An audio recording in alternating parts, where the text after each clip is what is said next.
Duelist is Tom Boxer coming at you with a video here today about Panda Express. Or it's Panda Exodia. It's an FTK deck. I'm sorry, guys. Well, if it is an FTK deck, I will also cover the weaknesses of the entire deck, what to hit on certain cards based off of probably your existing side deck. It will work out perfectly fine. So that's my give and take. So I'll show you an FTK, you probably kill it with your own deck. Sounds good.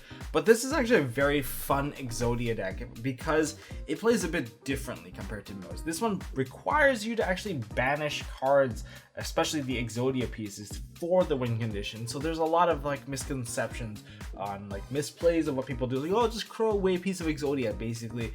For most Exodia decks, yeah, that's basically GG, but not for this one. This one, it encourages the banishment of Exodia. Now, before we get into this deck profile, shoutouts to Corbin for showing me this deck. I didn't really believe him at first, and then I also checked out some videos online, and I didn't really like the ones online because they're like, oh, let's use mass, or whatever, Dark Factory of Mass Production. And I'm like, that card sucks, man. You're gonna lose to DD Crow. Aside from DD Crow, there's also a very popular card being played right now, which is Called by the Grave. And you do not want to banish that piece. It sucks. Banishing pieces is a waste. So, and also huge shout outs to Georgie of Team Dank Deals. That's why the Dank Deals logo is right there, for actually fine tuning the deck. Now, this is a bit more tuned for the future, because if you want to play the current version will require you to have 3 Into the Voids and a Monster Reborn to replace all the Banished Maiden / Sky Striker cards, because sometimes things don't go exactly how you plan, but the Banished Maiden cards make it much more consistent. It's super consistent. The moment you get to Treasure Panda, you will get there. And I will talk about the weakness, and I will even demo the entire stupid FTK for you guys. It'll take about 6 minutes because it's super intricate, tons of misplays, but once you get to the point where you have Panda and a couple of spells, you have a web of plays. It just interlinks with each other until you get to the point you get to the Exodia. And you know what, I'll quickly go over all of this, starting off with Exodia's main dominant hand that I will never shake, and then there is the other leg, and then he's into bondage. That's why he has all these chains, and he's definitely not PG-13. So he also has a head that looks super sad. Look how satisfied he is. So we have 5 pieces of Exodia. We have Flammable Guard and the Water Spirit because they are tuners and they're level 1, and they're vanilla because Treasure Panda can summon them out quite easily. It's part of his effect. And Glow Bulb. Glow Bulb is for the Crystal Needle Fiber. Preferably, you can also mill it with Foolish Barrow, but Foolish Barrow is for you to reach into Fairy Tale Snow if you don't get there. We also have a Toon Cannon Soldier, a very crucial part of the entire combo because you want to shove the snow back into the graveyard as soon as possible. Next, we have Blackluster Soldier. It doesn't matter that you're running one because you can actually draw your entire deck. In fact, you want to see him very late on into the combo. Then we have Treasure Panda. I want to read his effect because he's actually very important. You can banish up to 3 spells and traps from your graveyard face down, and then special summon 1 normal monster from your, from your deck. Equal to the level must match the number of cards you banish. So if you banish 1, you summon a level 1, which is why all the Exodia pieces and all the tuners you run are basically level 1. But it's only for normal monsters. Well, that's okay. He's not once per turn. Yeah, so you can spam out the entire Exodia, and that's why some people just play like Exodia Link, so that you can just keep on linking out the Exodia pieces and then use Dark Factory of Mass Production to add them back to your hand. This build is different because we encourage banishing them, and for good reason. You will be using them and looping them until you actually win. So that's actually kind of interesting. Aside from Treasure Panda that you want to see in your opening hand, you definitely want to see a Summoner Monk. Man, I can't remember his name. Summoner Monk is super important because it gives you extra body to summon out the Treasure Panda, and they synergize quite well because if you throw a spell into the graveyard, Treasure Panda can activate. That's pretty neat. So this deck runs a ton of dark. We have triple Allure of Darkness. You want to banish the Exodia pieces, and we have Instant Fusion for a Spellcaster, Millennium as Restrict, as well as Hand Trap safety. Next, we have 1 Day of Peace, Monster Gate for throwing cards in the grave, and preferably summoning out a Treasure Panda or an Exodia piece, depending on what you get. You also have Reasoning, which can most likely give you a level 1 monster, Yeah, that's exactly how it is. You just want to throw stuff into the graveyard. More spells, the better. We have the Brandish engine setup. We have the Startup Engage, or Sky Striker, depending on how you like it. Well, this one is just really good for a late game draw. For the second copy. The first copy is most likely going to get you the Hornet bit, but remember, you can actually activate both at the same time in the same chain link, because if you control little monsters, you can activate them. That's just one thing to be aware of. One upstart, we have one Foolish, one Soul Charge, triple of our favorite Toon Table of Contents to fetch you that Toon Cannon Soldier. Try white because you can actually use this to go into 3 free monster summon and then go into a Saryuja.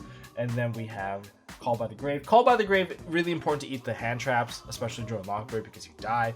Then we have the Hornet Bit, summons out level 1 token, which is really important, because if you get the level 1 token, you can even turn it into a Link Spider so that you can get a different name for Saryuja. And then we run 1 copy of Spellbook of Knowledge. Why 1 copy? Because it's only once per turn, and you don't have more than 1 turn, so 1 copy is enough, and you can dig your entire deck. And the win condition of the entire deck, Primal Seed. They put this card back to 3 now. You don't want to see this card early game, but if you do see it, you can probably shuffle it away with a Saryuja earlier on. But once you get to the BLS, this is the key component, because you want BLS on the field to actually let you combo. Into the extra deck, we have Cypher Lord Omega. He's just Omega. We have a double draw, especially when we have our TG Hyper Librarian. We have our first double draw here, which is Status Charge Warrior. Very important, very, very useful. Just additional synchro summoning. You want to keep this monster on board as long as possible while you're synchroing. And let's teach you Hyper Librarian. We also have Ancient Fairy Dragon, which is usually from Coral Dragon and a token, or Coral Dragon and an Exodia piece. Just giving you additional draws, especially when you go into Coral Dragon and then you synchro it off while you have the Teacher Hyper Librarian. That just means that you're going to draw 2 cards anyway. So there's tons of pot of greeds in here, you can say. Skull Dread triple. You just dig, this is digging 12 cards. What more should I say? Digging 12 cards when your deck is like 25 is like half your deck already. Christian Needle Fiber is the first monster you go into because you want to get out that glow up bulb, and you just require a tuner, and well, you just require at least 1 tuner in your link play, which is super easy, and he summons a glow up bulb, so that's kind of silly. I don't know why I'm running this card, it's just there. Mrs. Radiant, a pair of Link Spiders, and we have double Formula Synchron. You'll most likely make both, and you'll most likely draw 2 cards, or potentially 4 cards if you have the Librarian. 2 for each. Millennium Eyes restrict for the Instant Fusion and the Coral Dragon. So that makes up your entire 15 extra deck. You can make a pretty decent board to OTK your opponent if you're not FTKing them, but you know, what's the point of that? Well, it's kind of fun when you kind of just summon Exodia's hand and attack them for 300 life points. But that's the entire deck. Let's go into the weaknesses. One of the major weaknesses, hand traps first, because everyone basically has hand traps in their side deck anyway. We have Drone Lockbird. You land this, you win, because it's over. The turn's done. There's no searching anymore. And that's self-explanatory. Next we have Ash. What do we Ash? Don't Ash Panda, ever. If you Ash Panda, you're going to lose, because it's not... You don't negate his effect forever. You can effect Veiler him, and that hurts. But it does not hurt him if you Ash him, because he'll just activate again and again and again. You waste your Ash. Instead, hit the Summoner Monk, hit the Needle Fiber, and you can potentially even hit the Saryuja. But preferably, if you just hit the Summoner Monk, they can't get to the Panda. They can't get to the Panda, you basically win. So, hit the Summoner Monk. Ghost Ogre, hit the Panda. I think that's self-explanatory. I don't think there's anywhere else, because you don't want them to start the combo. The moment the combo starts, they can easily just populate the field with 4 monsters at a time and Saryuja his way into victory, and you don't want that to happen. So just prevent the setup altogether. DD Crow is also quite useful, especially against the deck. Oh my god, hit the Exodia piece right now. Don't hit Exodia pieces. They want them banished anyway. So instead, you hit the combo piece.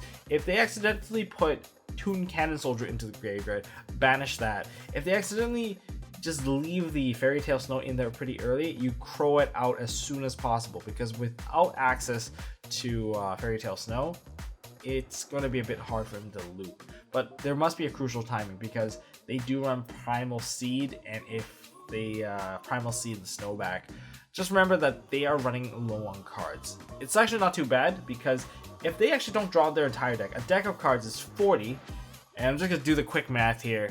you can activate Snow. Subtract Snow, you have 39 cards.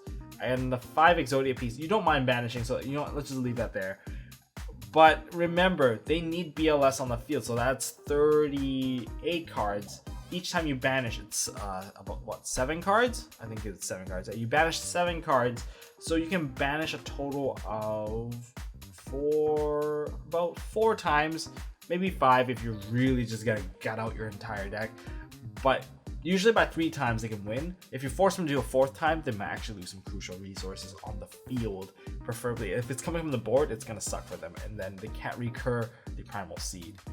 Yeah, and don't banish Primal Seed because that's something that they do want. Unless, of course, they accidentally milled a Primal Seed, then maybe you can think about that. But DD Crow is also pretty useful for hitting out the Toon Cannon Soldier and hitting away the Fairy Tale Snow at the worst timing. It's a bit more conditional.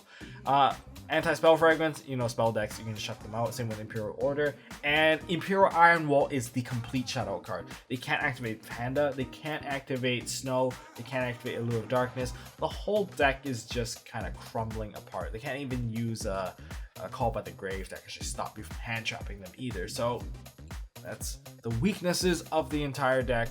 That's you probably have these in your side deck anyway. So let's go into how to demo this deck. Okay, I'm going to show you guys a replay of the entire demo of how to get there. The ending is what really matters, of the end goal of what you're trying to achieve. And as for now, the entire beginning is all about setting that up. So I'm going to show you guys. I'm playing against a Pendulum Magician, which is fortunate for me because they don't run hand traps. So here we go. I'll pause in certain areas that I believe actually matters a bit more. Starting with Instant Fusion, mainly because I don't want to use the Allure of Darkness just yet. I want to save my normal summon for something that actually matters. If I use my normal summon, I might burn out and not be able to summon a Treasure Panda. So that's why I did this particular move. And I got to the Summoner Monk, and Summoner Monk is going to get me there. I threw away the Primal Seed because I only need 1 in hand later on. And run 2. You need to loot 2, but you don't need the first copy. First copy is a throwaway. So through Treasure Panda, I banished 3 cards face down, which were these 3. The 3 spells. And now Needle Fiber came out thanks to me summoning out the Flambeau Guard and the left arm. And this would fetch me a Glow Bulb. So from here, I'm just going to get the double draw Synchro play, which is Teacher Hyper Librarian plus a Formula Synchron. Which is alright, I guess. So let's charge with the additional draw. Let's just clean house right here with a Toon Table of Contents. So, Toon Cannon Soldier is also kind of part of the win condition. So, Tri-White gave me my first Saryuja. That was pretty neat. I could have went a bit further with the draws, but it's okay. Now, I got my second win condition here, which is Fairy Tale Snow. Fairy Tale Snow is quite important to this whole thing because of the fact she needs to banish whatever that card was, the Primal Seed. So, that's what she's there for. So now I'll play Soul Charge to get myself another double draw combo, because this is basically Pot of Greed, pay half my life. So I didn't really get there, so I have to banish a card. So I'm definitely banishing a piece of Exodia, because every piece of Exodia can be retrieved. And BLS is already in hand. I have a Snow, I have a Toon Cannon Soldier. The only card I'm missing currently in this hand, what the card I'm actually digging for right now, is the Primal Seed. So there we go. I use another Saryuja and dug into the Primal Seed. I put the cards away, looking at the extra deck. I still have another Saryuja if I really need to get into that Saryuja. What I would do is actually clear off my own monsters and then basically play Start Engage to get the extra draws, just try to dig my way there. That's what I'm trying to do. But anyways, that's Saryuja, summon a Toon Cannon Soldier. Now summon a BLS. BLS now lets me activate Primal Seed. And here's the loop. Catch that?